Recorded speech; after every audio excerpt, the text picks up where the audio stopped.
O documentário que você vai assistir agora é um material incompleto. É a ponta do iceberg que eu ainda consigo mostrar abertamente. Essa semana, o meu principal canal de comunicação com o público foi censurado. Ao tentar transmitir para a audiência através de uma famosa rede social o que você verá nesse documentário, informações importantes foram excluídas de forma arbitrária e sem a menor justificativa.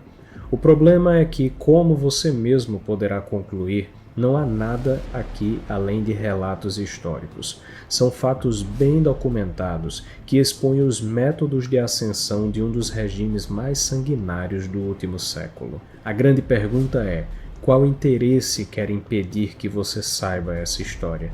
O que está por trás disso, eu te conto ao fim desse documentário. Tenha um bom filme.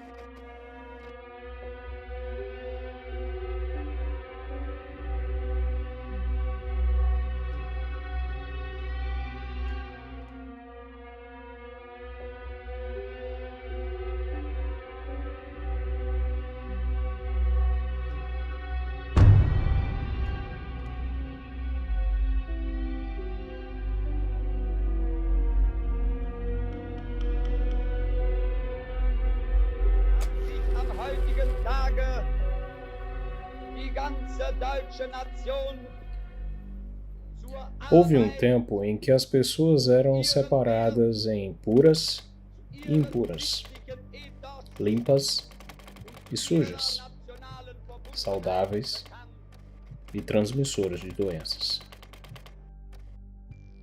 No ano de 1933, soaram os tambores daquele que viria a se tornar um dos maiores crimes contra a humanidade em toda a sua história. Em 30 de janeiro desse ano, Adolf Hitler foi nomeado chanceler na Alemanha.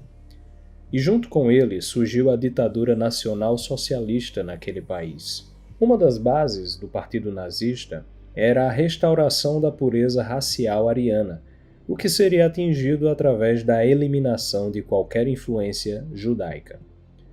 O antissemitismo seria a base da Grande Alemanha. O processo para isso acontecer começou no dia 7 de abril de 1933, data da proclamação do Decreto para a Reorganização dos Funcionários. Através desse decreto, foi autorizada a demissão de todos os trabalhadores que não comprovassem possuir sangue ariano. Não importava se eram bons trabalhadores ou não.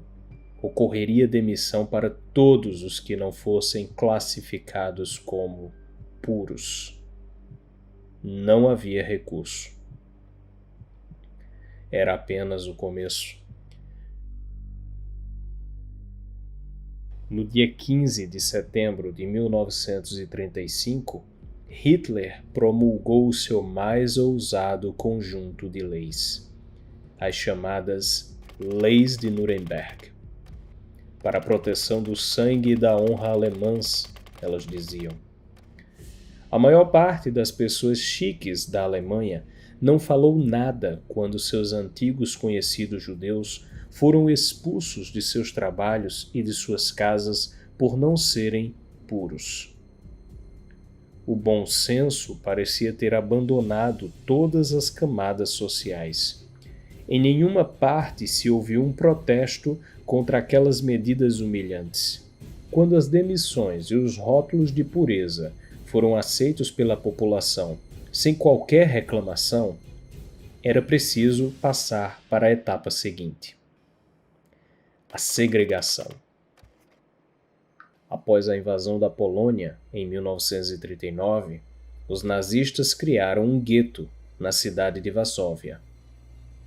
O objetivo era isolar ali toda a população judaica da região, quase 400.000 pessoas, ou mais que isso. O gueto de Varsóvia foi separado do restante da cidade por um muro. Uma prisão a céu aberto para isolamento dos não-cidadãos, aqueles que não tinham os mesmos direitos que as outras pessoas, apesar de serem iguais a elas. Para o isolamento funcionar, contudo, faltava apenas o pretexto perfeito.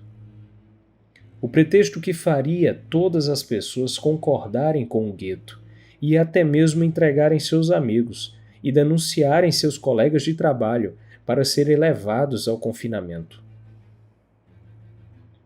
E o pretexto perfeito surgiu: a doença. Joseph Goebbels, o ministro da propaganda de Hitler, criou uma campanha para provar que o isolamento era necessário. Zu ihrem Wert, zu ihrem sittlichen Ethos und zu ihrer nationalen Verbundenheit bekannt. Sob sua orientação, os nazistas distribuíram peças publicitárias com o intuito de demonstrar que os judeus transmitiam doenças, especialmente tifo, uma febre bacteriana propagada pelos piolhos.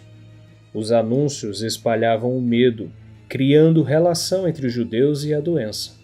Judeus são como piolhos, eles causam tifo, diz esse anúncio.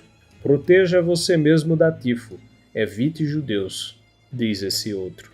E havia, é claro, também os filmes. No filme A Luta contra o Tifo, produzido em 1942, o objetivo era mostrar que os judeus trouxeram piolhos e tifo para a Alemanha. O filme explicava como os judeus contraíam e transmitiam mais tifo do que qualquer outra raça. Die das neue Opfer wittert, verlässt den Kranken und überträgt das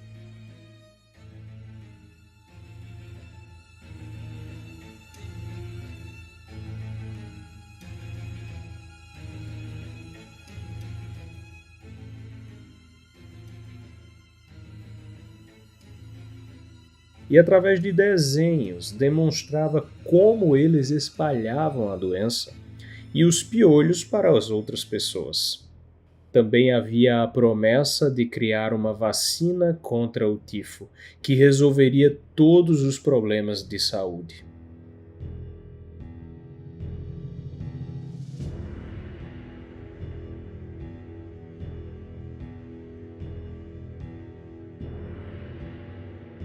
Essas não eram as únicas propagandas sobre doenças. Eram necessários pretextos que justificassem mais do que o isolamento, que servissem também para a eliminação. Por isso, os judeus também eram comparados a ratos, sujos e transmissores de ainda mais doenças. Eles eram também representados como vermes parasitas.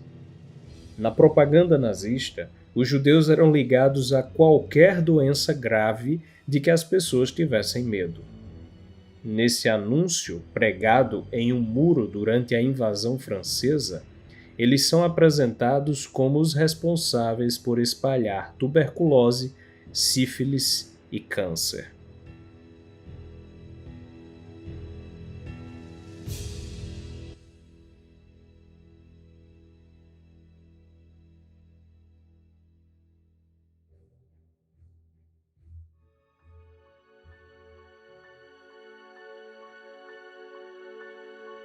Com a propaganda martelando dia após dia que os impuros transmitiam doenças, todas as medidas contra eles se tornaram justificáveis e foram aplaudidas pelas pessoas.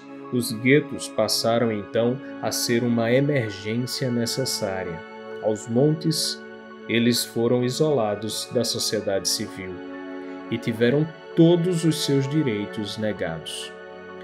Eles foram espremidos em uma prisão à vista de todos, e todos ignoravam.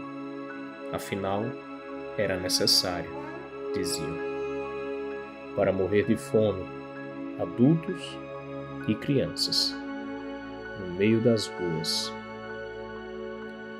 não cidadãos. Depois dos guetos, vieram os campos de concentração, ou campos de isolamento.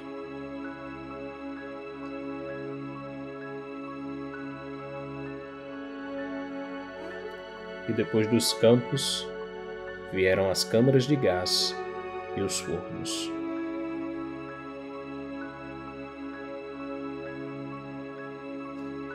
Cuidado quando você aceita que pessoas iguais em direitos e deveres sejam separadas pelo governo entre cidadãos e não cidadãos, tudo justificado com boas intenções.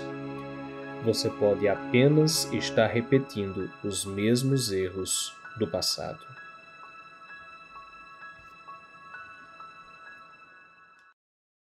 O documentário que você acabou de assistir é a inauguração de um novo formato, que revela apenas a superfície do problema. Para conseguirmos falar sobre um assunto proibido, precisamos fugir da censura e nos tornar independentes das grandes redes sociais. Todos precisam entender os interesses por trás desse processo de silenciamento, censura e ocultação. Por isso, no dia 21, eu darei uma aula ao vivo para revelar o que as grandes redes sociais quiseram me impedir de falar em público. Será uma das aulas mais importantes que eu já dei. Os problemas e revelações sobre os quais ela vai tratar impactam a cada um de nós, interferindo diretamente em nossas vidas e em nossa liberdade. Por causa da sensibilidade do assunto, ela será exclusiva para os meus alunos. Se você quiser assistir à aula ao vivo e ajudar a custear outras produções como essa que acabou de assistir, você poderá fazer a sua inscrição pelo valor simbólico de apenas R$ 9. Por esse valor simbólico, você estará colaborando com os custos deste documentário e de outras produções, além de ter acesso exclusivo e por tempo indeterminado a uma das aulas mais importantes que eu já dei. Você receberá o link para a transmissão ao vivo para participar do momento de perguntas e respostas e receber o acesso à gravação por tempo indeterminado. Para garantir o acesso, basta acessar o QR Code que está na sua tela ou o link na descrição desse vídeo. Por fim, eu te peço apenas uma coisa a mais. Divulgue esse documentário ao máximo de pessoas que você puder. Espalhe a memória desses fatos e ajude a romper a censura. Toque no botão compartilhar ou copie o link da página e envie para os seus amigos, familiares e conhecidos. Já não podemos contar somente com a mídia paga, e por isso o seu compartilhamento é muito importante para alcançar mais pessoas. As informações presentes nesse filme podem ser muito valiosas para os nossos tempos e úteis para a vida toda. Eu conto com você e espero te ver na aula ao vivo no próximo dia 21. Até mais!